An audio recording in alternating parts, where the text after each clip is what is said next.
안녕하세요. 오늘도 사연살롱을 찾아주셔서 감사합니다.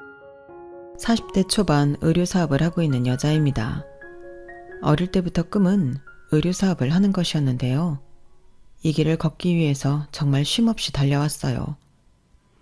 고등학교를 졸업하자마자 종일 옷가게 아르바이트를 하면서 사업자금을 모으며 일을 배웠죠. 어려운 일도 힘든 일도 많았지만 그렇게 시작한 일이 이제 벌써 15년이 훌쩍 넘었네요. 저에게는 너무 소중한 꿈이었고 외길만 보고 달려왔기에 이 일이 누군가에는 하찮고 무시당할 일이라고는 전혀 생각을 못했어요. 결혼을 하기 전까지는 말이에요. 대입을 준비할 때 가고 싶었던 대학교, 가고 싶었던 과는 딱 한 군데였는데요. 그곳에 들어가지 못할 경우 차라리 대학을 갈 시간에 돈을 모아 빨리 사업을 시작하자는 게 저의 목표였어요. 부모님께서도 처음에는 반대하셨지만 곧 제 뜻을 존중해 주셨고요. 사업을 하려면 이것저것 많이 배워둬야 하지만 그걸 대학에서 전부 알려준다고 생각하진 않았거든요. 실제로도 일을 하는 데 있어 학력이 그렇게 저를 발목 잡는 일은 크게 없었어요. 요즘은 고졸 학력이 많지 않다 보니 어쩌다 알게 되면 의외라는 반응은 좀 있었지만요. 제 학력이 제 발목을 가장 크게 잡았던 건 결혼 전도 아니고 결혼 이후였는데요. 친한 친구의 소개로 20대 중반쯤부터 연애를 시작한 남편은 저와는 달리 집안 전체가 고학력자 집안이었어요. 시아버님부터 남편 그리고 서방님까지 소위 스카이라고 불리는 명문대를 차례대로 졸업했죠.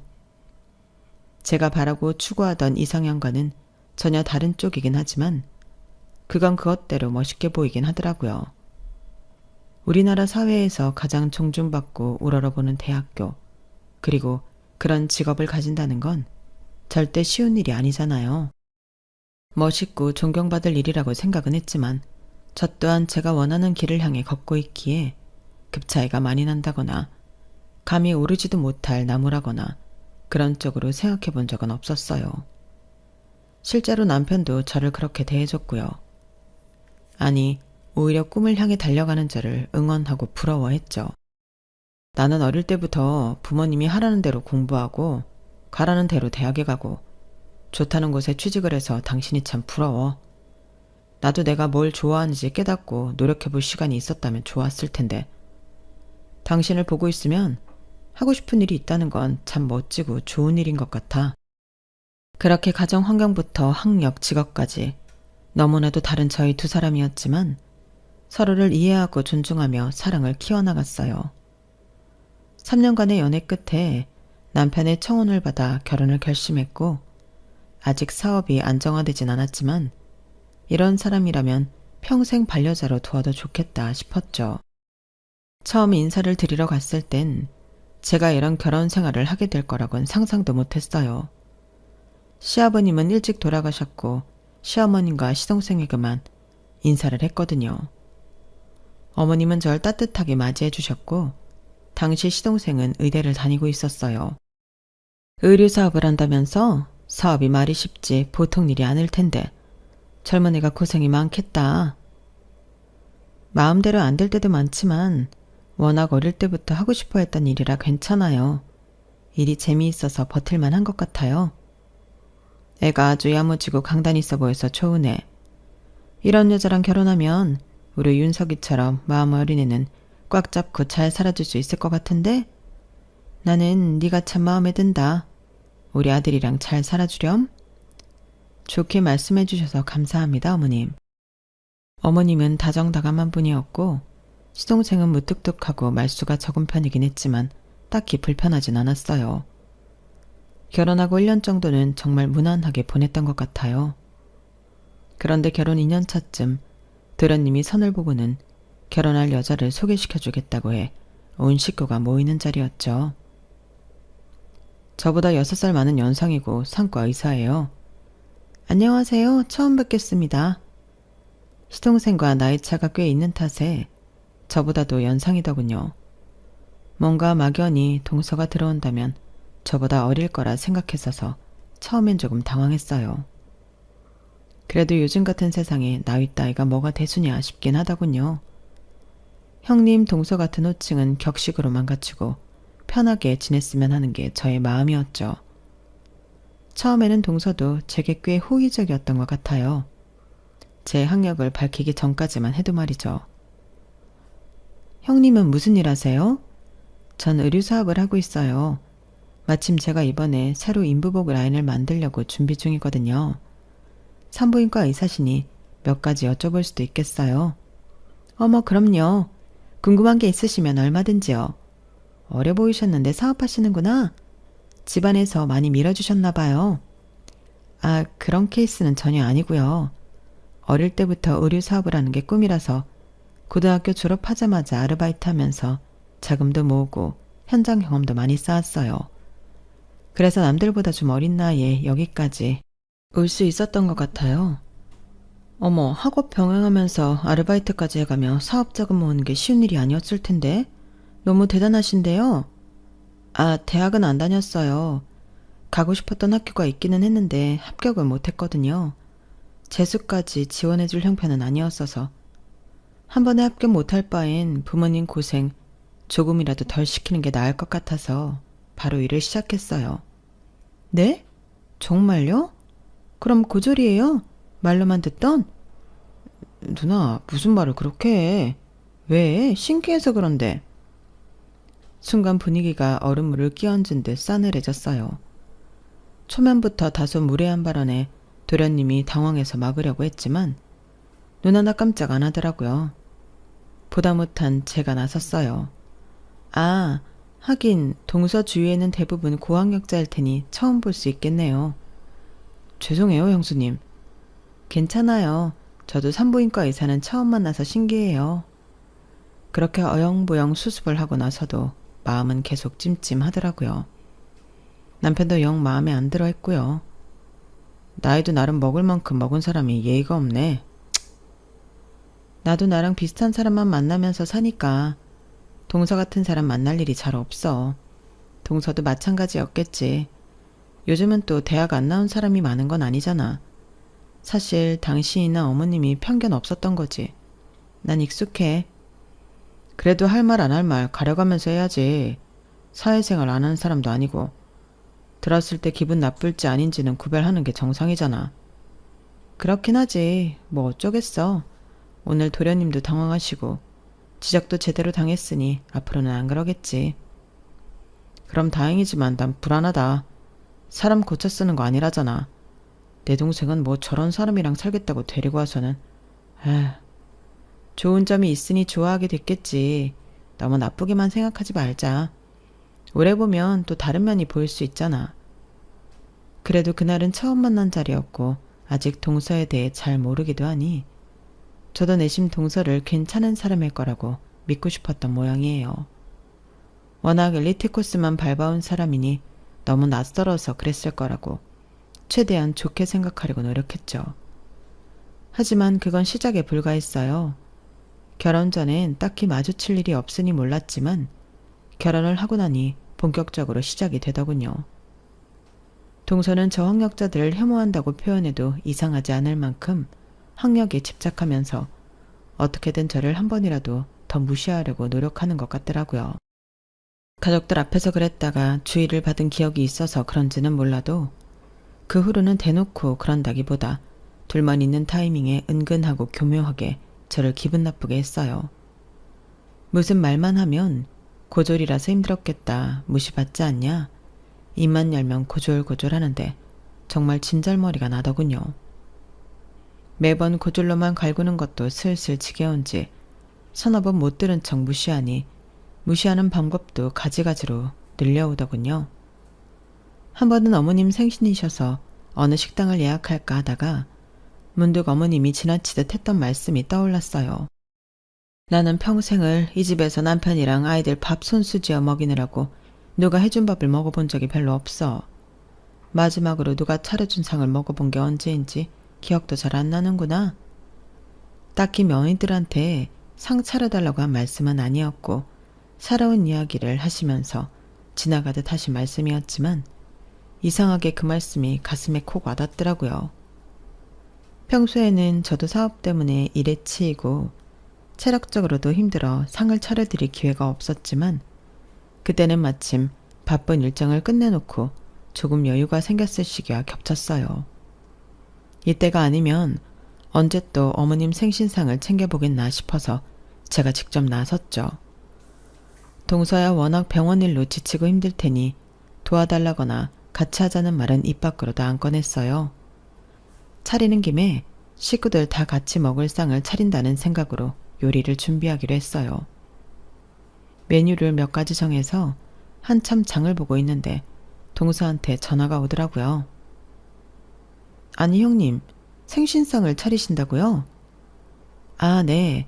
전에 어머님이 누군가 차려주는 상을 드셔보신 지 오래되셨다고 했던 게 생각이 나서 마침 요즘 일도 여유가 있어서 해보려고요. 아, 내가 괜찮은 한정식집 예약하려고 했는데 여기 예약하기 힘든 곳인데 인맥이 있어서 당일 예약도 받아준댔거든요. 그냥 여기로 가시죠? 이번에 안 가면 못 갈 것 같은데. 아, 정말요? 그런데 이미 장을 봐버려서 오늘 별말 없길래 근처 외식하는 줄로 알고 있었어요. 그럴 바엔 제가 한번 차려드리고 싶어서 그랬죠. 조금 아쉽긴 하지만 거긴 다음에 기회가 되면 가보면 안 될까요? 여러 명 배부르게 먹을 양으로 장을 봐서 오늘 요리 안 하면 남편이랑 둘이서 먹기엔 역부족일 것 같아서 또 다음에 차려드리려면 여유가 없을 수도 있고요. 그러지 말고 그냥 가서 먹어요. 뭐 그렇게 대단하게 요리한다고 그래요? 형님이 주부구단도 아니고 바깥일하는 사람이 요리를 하면 뭐 얼마나 잘한다고. 그냥 유명한 한정식집에서 때깔 좋은 음식 푸짐하게 먹는 게 낫지. 거긴 임금님 수라상 부럽지 않게 나오는데 집에서 서툴게 차린 밥상보다야 훨씬 낫지 않겠어요? 그 말에 잠깐 마음이 흔들리긴 하더라고요. 순간 장 본 걸 그냥 어머님과 동선에 나눠주고 식당에 가야 하나 싶었지만 그래도 오늘이 아니면 또 이렇게 마음 먹고 생신상 차려드리기가 쉽지 않을 것 같아 마음 단단히 먹고 부탁 아닌 부탁을 했죠. 동서가 먼저 전화를 줬으면 동서 뜻에 따랐을 것 같은데 아까 말한 것처럼 이미 준비를 하고 있던 중이라 좀 어려울 것 같아요. 혼자 준비할 생각이니 너무 부담 갖지 말고 같이 식사해요. 나름대로 정중하게 이야기하니 더 이상 그 한정식집 이야기를 꺼내지는 않더라고요. 그래서 안심하고 식사를 준비했죠. 미역국은 물론이고 갈비찜, 된장찌개, 조기구이까지 준비를 해서 푸짐하게 상을 차려냈어요. 남편도 감탄을 하더라고요. 와, 우리 엄마 너무 좋으시겠다. 우리 와이프한테 나도 이런 상 받아본 적 없는데. 아유, 일하는 애가 무슨 이렇게 상다리가 휘어지게 차렸어. 안 그래도 힘들 텐데. 그래도 여유 있을 때 해드려야죠. 저도 간만에 시간도 있고 체력도 있어서 차려봤어요. 맛있게 드셔주시면 그것만으로도 너무 뿌듯할 것 같아요. 상차림이 끝나가 슬슬 식탁에 자리를 잡고 앉으려는데 가장 늦게 동서가 나타났어요. 현관문 열리자마자 동서는 냄새부터 맡더니 이렇게 말하더군요. 음식 냄새가 집에 꽉 찼네요. 정말로 형님이 직접 하신 거예요? 배달 음식 아니고요? 여보, 너 무슨 말을 그렇게 해? 아니, 요즘 음식을 이렇게까지 직접 하는 사람이 어딨어? TV 보니까 며느리들이 배달 음식 시켜서 그릇에 옮겨놓고는 직접 요리한 척 한다길래 혹시 형님도 그러셨나 해서 물어봤지. 형님, 행여나 오해는 하지 마세요. 바깥 음식만큼 때깔이 좋아 보여서 물어본 거니까요. 칭찬이에요, 칭찬. 그렇게 보인다면 다행이네요. 어설퍼 보일까봐 걱정했는데 정성 쏟은 보람이 있다는 거니까. 뭐 그렇긴 한데 좀 옛날 스타일이긴 하죠. 요새는 밖에서 먹는 게 더 정갈하고 냄새도 안 배고 좋은데.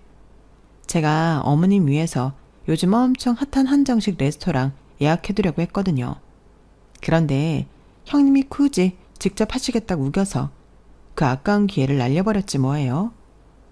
나름 사회 시선 신경 안 쓰고 자유롭게 살아온 분이라 사고가 유연하실 줄 알았는데 이럴 땐 또 고지식한 면이 있으시더라고요. 다른 건 몰라도 이렇게나 뜬금없이 제 정성을 또 저의 학력이 연관되는 말로 내려치려고 하니 속에서 울컥 감정이 올라오더라고요. 그때였어요. 어머님께서 미역국을 한술 뜨시더니 이렇게 말씀하시더군요. 세상에, 난 이렇게 맛있는 미역국은 태어나서 처음 먹어보는구나. 내 입맛에 맞춰 내가 만든 미역국보다 훨씬 맛있어. 아무리 유명한 식당에 가더라도 이보다 맛있을 수는 없을 것 같구나. 그 말에 나를 세웠던 마음이 순식간에 흐물하게 녹아내리더라고요. 어머님, 입맛에 맞으세요? 다행이에요. 너 진짜 음식할 줄 안다. 이렇게 손 많이 가는 걸 언제 다 했대? 요즘 너 같은 며느리가 없는데 내가 참 복받았다.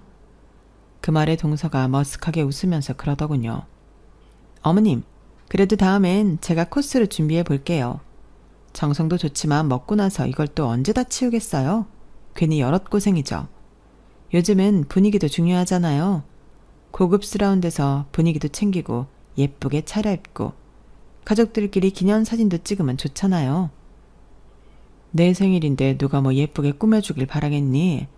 나는 한 그릇을 먹어도 이런 밥이 고맙고 날 위해 이렇게 해주려는 마음이 더 귀하다. 어머님은 웃지도 않으시고 그렇게 말씀하시더니 제 앞에도 반찬을 몇 가지 더 얹어놔 주셨어요. 그 고요하고도 단호한 말씀에 동서도 입을 꼭 다물더군요. 어머님께서 그렇게 길을 세워주신 덕분에 얼마나 감사하고 뿌듯했는지 모르겠어요. 평소 입이 짧으신 어머님께서 한 그릇 싹싹 비워 드시는 걸 보고 남편과 서방님께서도 환히 웃으며 좋아하셨죠. 그날 당시에는 너무 기분 좋았지만 그날 일이 동서를 더 자극시켰는지 저를 향한 히스테릭한 무시와 차별은 더 심해지기만 했어요. 딸이 그림 그리는 것에 관심이 많아서 주말에 아이와 함께 그림을 그리는 사진을 가족 단톡방에 보낸 적이 있었어요. 시어머님께서는 사진을 보고는 너무 귀엽다며 좋아하셨죠. 하진이가 엄마를 닮아서 그림을 잘 그리네. 딸도 디자이너 되려고 하나? 괜찮은 디자이너로 크려면 하진이는 꼭 대학 보내셔야 해요, 형님. 요즘은 미대도 성적 많이 보던데. 괜찮은 학교 보내려면 어릴 때부터 공부 습관 들여야 해요. 벌써부터 이렇게 그림이나 그리고 헛바람 들이면 학습에 공백 생기고 공부 습관도 안 들어요. 뭐 수준에 맞게 키우는 거겠지만. 여보, 하진이 교육은 형이랑 형수님이 알아서 시키겠지. 당신 참견 좀 하지 말어. 걱정이 돼서 그러지. 그래도 나름대로 우리 집 식구들 다 고학력자인데 형님만 고졸이잖아. 말이 좋아 사업까지 하진이까지 그렇게 불안정하게 키워서야 되겠어? 너희 부부싸움 할 거면 방에서 나가라. 귀여운 손주 사진 보면서 기분 좋았는데 교육이 어쩌니 저쩌니. 너네는 애부터 낳고 그런 소리 해라. 어머님께서 쓴소리로 정리하니 그제서야 조용해지더군요. 아이까지 건드리니 저도 더 이상 못 참겠더라고요. 동서가 다음에 면전에서도 그런 소리를 뱉으면 절대 참지 않고 본때를 보여줘야겠다고 생각했어요. 그런데 그 다음 가족 모임에서 우연히 동서와 친정 식구와 잠깐 나누던 통화를 듣게 된 후 살짝 마음이 약해지더라고요. 아니 나 지금 시댁 왔어. 말했잖아. 나보다 어린 형님이 있다고. 진짜 볼 때마다 짜증나 죽겠다니까. 고졸에 무슨 의류사업 한다고 엄청 나대. 난 내금 높여서 이런 집안에 시집 오려고 어릴 때부터 얼마나 열심히 공부했는데 고졸 주제에 어떻게 제주도 좋게 이런 집안에 시집 와서는 더 짜증나는 건 어머님이 도무지 차별할 생각을 안 한다니까. 본인 아들들은 그렇게 열심히 공부시켜서 좋은 대학, 좋은 직업 가지게 했으면서 어떻게 차별을 안 할 수가 있지? 진짜 약 올라 죽겠어. 나는 조건만 보고 선보고 결혼해서 남편이랑 별로 애틋하지도 않은데 시댁 모임 할 때마다 아주버님이랑 둘이 하하호호 아주 원앙새 마냥 붙어있는 거 보면 속에서 천불이 난다니까. 둘이서 무슨 대단한 사랑을 한다고. 참나. 처음엔 울컥해서 중간에 끼어들어서 동서와 싸워볼까도 생각했어요. 그런데 이야기를 듣다 보니 동서가 저한테 왜 그렇게 심술궂게 굴은지 조금은 이해가 가더군요. 시동생과 동서는 선을 보고 짧은 시간 연애를 한 후 바로 결혼한 케이스였거든요. 그 때문인지 같이 살면서 뒤늦게 안 맞는 부분들을 서로 발견했고 남편에게 둘이 사이가 썩 좋지 않은 것 같다는 이야기도 이미 들은 적이 있었거든요. 남편과 저는 연애 결혼으로 결혼해 다른 부부들보다 사이가 꽤 좋은 편이었어요. 그게 시댁 모임에서도 티가 났던 모양인지 그게 질투가 났었나 보더군요. 그렇게 잘난 사람이 겨우 그런 이유도 그렇게 무시하던 고졸 형님에게 열등감을 느낀다는 게 참 우습기도 하고 한편으로는 안쓰럽기도 하더군요. 동서가 어떤 환경에서 그렇게 애써서 여기까지 왔는지 알 것도 같았지만 그렇다고 무작정 이해해 줄 이유는 없다고 생각했어요. 그래도 이런 속 깊은 이야기를 엿듣게 된 이상 완전히 적대적인 관계로 돌아서는 것보다는 최대한 관계를 좋은 쪽으로 진전시켜 보자는 방향으로 생각이 바뀌긴 하더군요. 그래서 큰맘 먹고 동서의 생일날 제가 직접 만든 편한 홈웨어를 동서에게 선물했어요. 평소 동서가 자주 입는 스타일을 눈여겨봤다가 고려해서 만들었죠. 오직 동서만을 위해 만든 거라 단 하나뿐인 홈웨어였어요. 동서, 병원일 힘들 텐데 집에 있을 때라도 편안한 옷 입으라고 직접 옷을 좀 만들어봤어요. 이런 스타일 좋아하시는 것 같아서 참고해서 만들어봤는데 어떠세요? 동서는 포장된 상자를 퉁명스럽게 바라보더니 그 자리에서 뜯어보더군요. 솔직히 너무 관심 없다는 태도로 받아서 집구석 어딘가에 처박아 놓을까 걱정했는데 그 자리에서 뜯어보기라도 해서 다행이라고 생각했어요. 옷을 펴서 천을 만지작대더니 의외로 칭찬을 하더군요. 뭐 시원하고 편해 보이긴 하네요. 정말요? 마음에 드세요? 근데 이건 너무 형님 나이 때 입을 만한 옷이네요. 형님 나이 때 집에서 일하는 주부들이 입기에 딱 괜찮겠는데요. 형님이 사모복으로 만든 사람이라 그런지 그냥 딱 그 정도로 옷을 만드신 것 같은데 제 직업이 또 직업이다 보니 옷은 좀 좋은 소재로 된 걸 입자는 주의라서요. 저도 옷 좋아해서 딱 만져보면 알거든요. 이런 가성비 옷은 잘 때 입기도 좀 그런데 집안일 할 때 입기엔 괜찮을 것 같은데 우리 집은 이모님이 집안일을 해주셔서요. 디자인도 제가 입기엔 좀 촌스러운 것 같고 뭐 그래도 어떻게 잘 입어볼게요. 다른 건 그렇다 쳐도 디자인 이야기는 정말 황당하더군요. 이렇게 꼬투리 잡을 걸 예상하고 일부러 동서가 자주 입는 스트라이프 셔츠랑 비슷한 색감, 비슷한 디자인으로 만든 셔츠형 원피스였거든요. 이건 동서가 자주 입는 셔츠랑 거의 비슷하게 만든 건데? 어이가 없어 일부러 말끝을 흐리니 동서도 뭔가 깨달았는지 갑자기 얼굴이 시뻘개지더군요.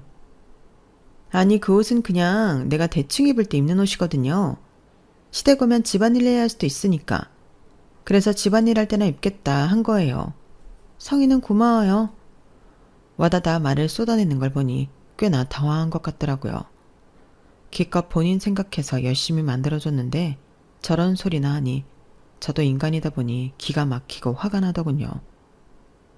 다시 뺏어버릴까 생각도 했지만 말로 제대로 한 번 먹인 것 같아 그날은 그냥 넘어가 줬어요. 하지만 그렇게 한 번 넘어가 주니 동서는 또 끝을 모르고 선을 넘더라고요. 동서에겐 무시당했지만 사실 제가 만드는 옷들은 소비자들도 인정할 정도로 가성비와는 거리가 먼 최고의 품질로 신경 써서 만들고 있었어요. 유행 타지 않은 디자인을 오래도록 입을 수 있게 하는 것이 저의 옷 철학이기도 했고 특히나 산모복 라인은 저도 아이를 출산해본 여자로서 정말 애정을 담아 좋은 소재로 산모들이 부담 없이 손이 자주 가게끔 편안하고 배가 잘 가려지는 디자인으로 만들었죠. 그러다 보니 어느 순간부터 입소문을 타서 한 매체에 소개가 되었고 그때부터 사업이 날개를 달고 성장하기 시작했어요. 처음에는 산모복으로 유명해졌지만 마케팅 담당 직원들이 센스 있게 홍보를 시작하면서 다른 옷 라인들도 인기를 얻게 되어 매출이 급상승하게 되었죠. 사업이 잘 되기 시작하니 그동안 저를 응원해줬던 가족들, 주변 사람들을 더 챙기게 됐어요.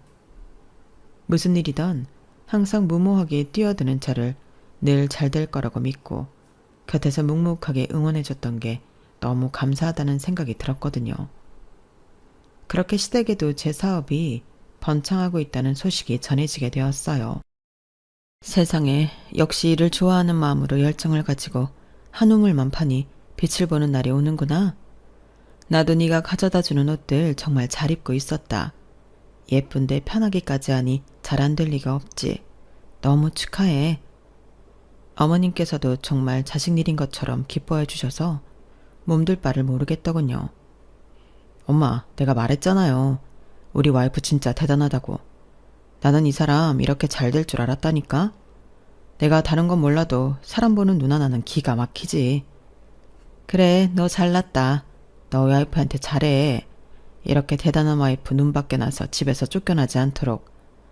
아이 참, 엄마는? 남편 역시 제가 이 사업에 얼마나 진심이었는지 제일 가까이에서 오랫동안 지켜봐온 사람이었기에 사업이 잘 되니 자기 일보다 더 기뻐하며 여기저기 자랑을 하고 다녔어요. 시댁에서도 그렇게 팔불출처럼 자랑을 하니 부끄러우면서도 기분이 좋았는데 그렇게 화기애애한 분위기가 영 마음에 안 들었는지 가만히 듣고만 있던 동서가 결국 찬물을 끼얹더군요.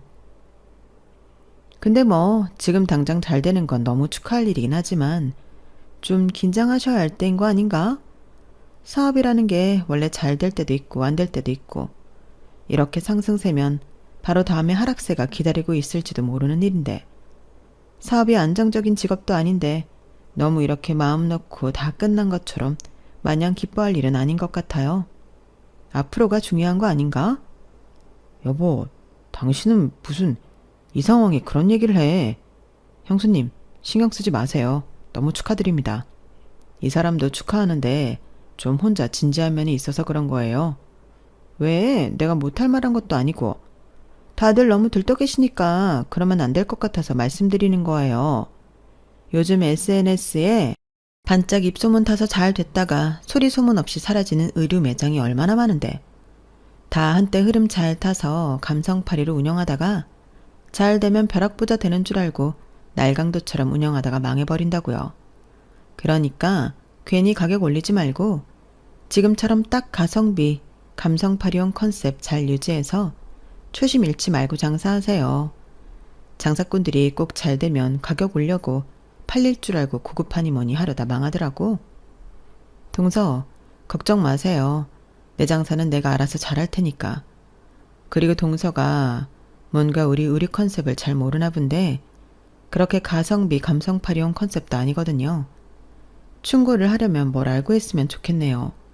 그래야 내가 귀담아 듣는 척 참고라도 하지. 가족들이 전부 보는 앞에서 그렇게 제대로 먹인 건 처음이라 그런지 동서 얼굴이 아주 볼만하더라고요. 얼굴부터 귀까지 시뻘개져서는 씩씩대며 밖으로 나갔고 그 뒤를 서방님이 한숨을 푹푹 쉬며 따라 나갔어요. 참, 사연을 알고 봐서 그런지 몰라도 두 사람 사이가 심각하게 안 좋아 보이긴 하더라고요. 그렇게 열등감에 절여져 제 성공을 비아냥거리는 모습을 보니 한때 안쓰럽게 생각했던 마음조차 싹 사라졌어요. 저런 성격이니 서방님과도 저렇게밖에 못 살지 제가 동정해야 할 이유조차 못 느끼겠더군요. 그날 일 이후로 저와 동서 사이에는 더 찬 찬바람만 쌩쌩 불었어요. 그나마 제가 노력해서 대면대면한 관계였는데 제 쪽에서 동서를 무시하기 시작하니 집안 분위기가 말도 못하게 싸늘해지더라고요. 동서 역시 그걸 느꼈는지 저에게 틱틱대는 강도가 날로 더 심해져만 갔죠. 반응을 안 하고 투명인간 취급을 하니 어떻게든 제 심기를 건드려 보려고 안달이 난 사람처럼 굴었어요. 하다 트집 잡을 게 없으니 병원에 오는 환자들, 간호사들 학력까지 들먹어가며 제 심기를 긁으려고 노력하더군요. 그럴수록 지쳐가는 서방님과 한심하다는 듯 질려하는 어머님의 표정은 동서만 똑바로 보지 못하더군요. 그러다 결국은 사건이 터졌어요. 이런 삭막한 분위기를 개선해보려고 하셨는지 어머님께서 동서의 생일날 동서와 저를 초대해서 집밥을 해주시겠다고 하셨어요. 남편들 없이 여자들끼리 시간을 좀 보내면 어떨까 해서 너희도 직장 생활하랴 집안일 하랴 누가 치워주는 밥 못 먹어본 지 꽤 됐지? 오랜만에 나도 솜씨 좀 발휘해볼까 해서 솔직히 만날 때마다 일부러 저를 저격해서 못된 말만 하는 동서를 굳이 만나고 싶진 않았지만 어머님의 의도를 알 것 같아 거절하는 게 쉽지 않더라고요. 그래서 그냥 가기로 했어요. 동서는 본인 생일에 어머님께서 생일상을 차려주겠다는데 안 올 이유가 없었겠죠. 그렇게 처음으로 남자들은 빼놓고 시댁 여자들만 모임을 하게 됐어요. 어머님께서는 혼자 어떻게 다 하셨는지 상도 푸짐하게 차려내셨더라고요. 어머님 너무 고생하셨어요. 일찍 부르시지. 아유, 아니야. 이 정도는 해야 다들 여기까지 온 보람을 느낄 거 아니니. 맛있게 먹어주고 즐겁게 보내다 가면 그걸로 충분해. 어머님께서 이렇게 하시니 오늘은 동서가 무슨 말을 하더라도 불편한 기색 내뱉지 않고 즐거운 척 있다가 가야겠다 싶었어요. 다행히 동서도 어머님의 정성에 조금은 감격한 느낌이었고 기분이 좋아 보이더라고요. 어머님께선 우선 예민한 동서 기분을 좀 풀어놔야겠다 싶으셨는지 동서에게 잘 안 하시던 칭찬도 늘어놓으시더라고요. 우리 의사 며느리 다른 집 가면 어화둥둥이라던데 내가 잘 못 챙겨준 것 같아서. 한 생명이 건강하게 태어날 수 있게 좋은 일 하는 사람인데 든든히 챙겨 먹고 건강해야지. 환자들의 건강도 중요하지만 의사도 건강해야 해. 감사합니다, 어머님. 어머님도 그렇게 생각하고 계실 줄은 몰랐어요. 아들도 의사라서 그러신지 의사라는 직업에 대해서 딱히 특별하게 생각 안 하시는 줄 알았거든요. 특별하게 생각 안 하기는 의사가 보통 중요한 일을 하는 것도 아닌데 일일이 말은 안 해도 존경스럽게 생각할 만한 직업이지. 동서는 확실히 인정 욕구가 강했는지 자신을 띄워주는 어머님의 말씀에 기분이 째지게 좋아 보이더라고요. 그 말씀에 대충 장단은 맞춰드렸지만 굳이 제 입으로 몇 마디 더 보태고 싶진 않았어요. 매번 저를 무시하기만 하는 인간에게 너는 대단하다고 제 입으로 추켜 세우고 싶진 않았거든요. 그런 제 마음을 눈치챈 건지 어머님이 준비하신 생일상이 식탁 위를 가득 채울 때쯤 갑자기 동서가 다시 심술을 부리기 시작하더군요. 어머님 근데요. 이 좁은 식탁에서 저희 셋이 밥을 같이 먹나요? 세 사람 정도 앉기엔 충분한 식탁인데 왜 불편하니? 그게 아니라요. 오늘만큼은 어머님한테 모처럼 의사로서 대접도 받았는데 굳이 고졸인 형님이랑 겸상하고 싶지가 않아서요. 밖에서는 저렇게 학력 낮은 사람들이랑은 같이 밥상머리 앉아서 밥도 안 먹거든요. 뭐라고? 너 지금 그게 할 말이니? 아니, 같이 밥상머리에 앉아서 밥만 먹을 수 있나요? 같이 먹다 보면 자연스럽게 이야기도 한두 마디 오가는데 뭐 수준이 맞아야 같이 먹죠. 학력이 낮은 분들이랑 식사를 하면 꼭 무식한 소리를 한마디씩 해서 제 입맛을 뚝 떨어뜨리더라고요. 오늘은 어머님이 제 생일이라고 이렇게 정성스럽게 차려주신 음식인데 입맛 떨어지면 아깝잖아요. 맛있게 먹고 싶어서 그래요.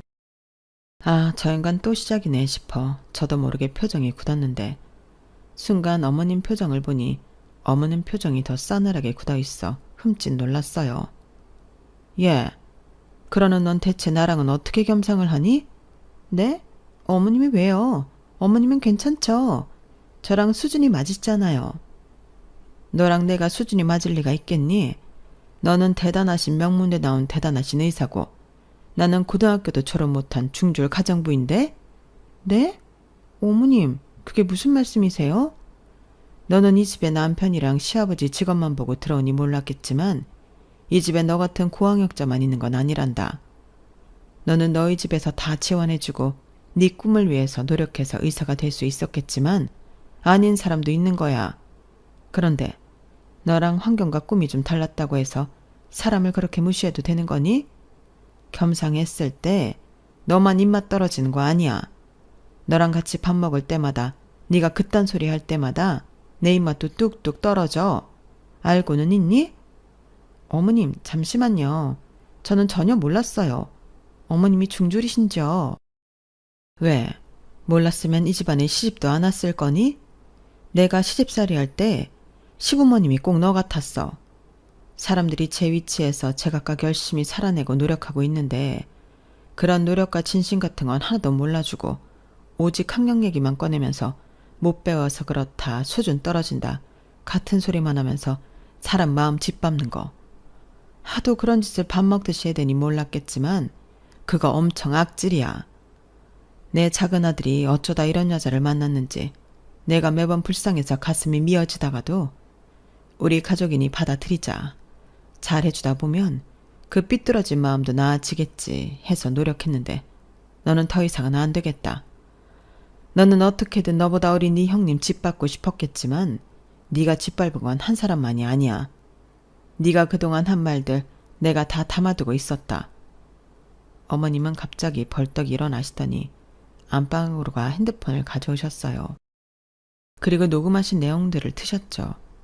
거기엔 평소에 동서가 자기보다 학력이 낮은 의사들, 간호사들, 그리고 저소득층 환자들까지 무시하고 차별하던 발언들이 담겨 있었어요. 너 그렇게 잘난 척 해대는 의사 생활 이런 식으로 하고 있었던 게 밝혀져도 계속할 수 있을까? 어머님, 이게 뭐예요? 그동안 제가 하던 말들을 다 녹음하신 거예요? 그래, 솔직히 네가 한 말들 의사윤리에 어긋난다고 생각해. 환자가 어떤 환경이든 상관없이 정성으로 돌봐야지. 의사가 그런 걸 재는 게 말이 되니? 내 아들도 의사지만 내 아들은 그 오랜 기간 병원에서 일하면서 너 같은 소리 한 적 한 번도 없다. 너 같은 의사는 의사 자격도 없어. 당장 가족의 마음부터도 어떻게든 상처내지 못해서 안달난 네가 무슨 그런 알량한 마음으로 환자를 돌보겠니? 나한테 딸이 있다면 너 같은 의사가 있는 병원에 보내기도 싫다. 그래서요. 그걸 지금 어디 공개라도 하시겠다는 거예요? 어디 그렇게 해보세요. 어차피 의사 면허 중지가 그렇게 쉬운 것도 아니고요. 어머님 그 녹음본 공개하면 저도 어머님 고소할 거예요. 그렇게 끝까지 가실 수 있으면 한번 해보세요. 동서는 욱했는지 결국 건널 수 없는 강을 건너고 말았어요. 어머님께서는 얼굴이 시뻘개지시더니 상을 업곤 동서를 내쫓았어요. 너 같은 인간 말정도 며느리라고 잘 해보자 했던 내가 버부지. 당장 내 집에서 나가. 어머 웬일이야. 제가 이래서 가방 끈 짧은 사람이랑 수준 안 맞는다고 했던 거예요. 오라 할 땐 언제고 화났다고 이런 식으로 구는 경우가 어딨어요. 세상에 기막혀서. 어머님이 하루 종일 차리셨을 상이 엎어지니 제 마음이 다 안 좋더라고요. 묵묵히 바닥에 엎어진 상을 치우며 어머님의 화가 가라앉을 때까지 자리를 지켰어요. 조금 시간이 지나고 나서야 어머님께 조심스레 말을 걸었죠. 어머님이 올리시겠다고 한 말씀은 아니었는데 동서가 뭔가 단단히 착각을 한 모양이네요. 동서도 참 저런 욱하는 성격 좀 고쳐야 하는데. 그래, 너는 그래도 날 제대로 봐줬구나. 쟤 저렇게 시도 때도 없이 사람한테 폭언하는 거 그거 고쳐보려고 직접 듣게 한 건데 영 다른 쪽으로 오해를 해서는. 근데 말이다. 나 생각이 좀 바뀌었다. 마지막까지 발악하는 거 봤지? 시험이고 뭐고 눈에도 안 보여서는. 내가 작은 애 둘이 이혼하는 한이 있더라도 이건 공개를 해야겠다. 가족이 아니라 공익 차원에서라도. 저런 의사는 경고 조치를 받아야 해. 정말로 올리시게요? 내가 못할 것 같다고 생각하는 게 기가 차서라도 할 건 해야겠다. 뭐? 고소? 그래. 어디 한번 끝까지 가보자 그래. 저도 그동안 당한 게 있어서인지 어머님을 끝까지 뜯어 말리지 못하겠더라고요. 어머님이 중졸이신 건 저도 처음 알았거든요. 그동안 동서가 사람 안 가리고 폭언했던 게 어머님 마음도 얼마나 난도질 해놨을지 생각하니 아찔했어요. 어머님은 결국 며칠 후 병원 게시판에 동서의 녹음 파일을 올렸고 병원은 뒤집어졌어요. 소문이 일파만파 퍼져 동서의 이름이 알려졌고 산모들 커뮤니티에서 유명해지고 말았죠. 이 사실을 알게 된 동서는 발작을 일으키며 고소하겠다고 난동을 부렸어요. 하지만 사범님의 저지로 인해 실질적으로 고소까진 가지 못했어요. 두 분이서 어떻게 합의한 건지 몰라도 몇 개월 못 가서 이혼 소식이 전해졌어요. 그동안 형수님한테 막대한다는 걸 알면서도 끼어들지 못해서 죄송했습니다. 제가 사람을 잘못 봐도 한참 잘못 봤네요. 결국 형수님의 엄마까지 상처 입히고 잘 안 맞는다는 걸 아는 순간부터 고민을 했어야 했는데 하루하루 주어진 일 하느라 바빠 방치해뒀더니 결국 이렇게 굶어서 터져버리네요. 이 일은 제가 알아서 잘 마무리할 테니 걱정하지 마세요. 앞으로는 저희 때문에 피해가는 일은 없을 겁니다. 사과할 사람은 따로 있는데 서방님이 왜 사과를 해요? 이제라도 서방님이 벗어날 수 있게 되어서 오히려 축하드리고 싶은데요. 그래, 너 연애할 시간 없다고 난리칠 때. 에휴. 아니다. 내가 선이라도 봐서 얼른 결혼하라고 한 내가 잘못이다. 너도 너 좋은 사람 만나서 결혼했으면 참 좋았을 텐데 엄마가 마음이 급했어. 야, 다음에 만날 여자는 꼭 성격을 보고 데려와. 직업만 봤다가 이게 뭐냐? 아유, 끔찍해. 이렇게 시댁 식구들의 평화는 다시 돌아왔어요. 동서는 어떻게 살고 있는지는 모르겠지만 업계에도 소문이 자자하게 나고 이혼까지 당했으니 썩 원하던 대로 인정받고 행복한 삶을 살고 있진 못하겠죠. 이제는 말조심 좀 하고 살고 있나 모르겠어요. 아무리 머리 좋고 능력 있는 사람이어도 그 사람의 인성 그리고 말 때문에 망할 수도 있다는 걸 똑똑히 알았네요. 시댁 최고의 빌런이 없어진 요즘 저는 그 누구보다 행복하게 살고 있는데 말이에요. 제 이야기는 여기까지입니다. 들어주셔서 감사드리고요. 여러분들도 행복한 하루하루 보내세요. 여러분, 사연 댓글에 응원과 현명한 조언 부탁드려요. 좋아요와 구독은 저에게 큰 힘이 됩니다. 오늘도 좋은 일 가득하세요.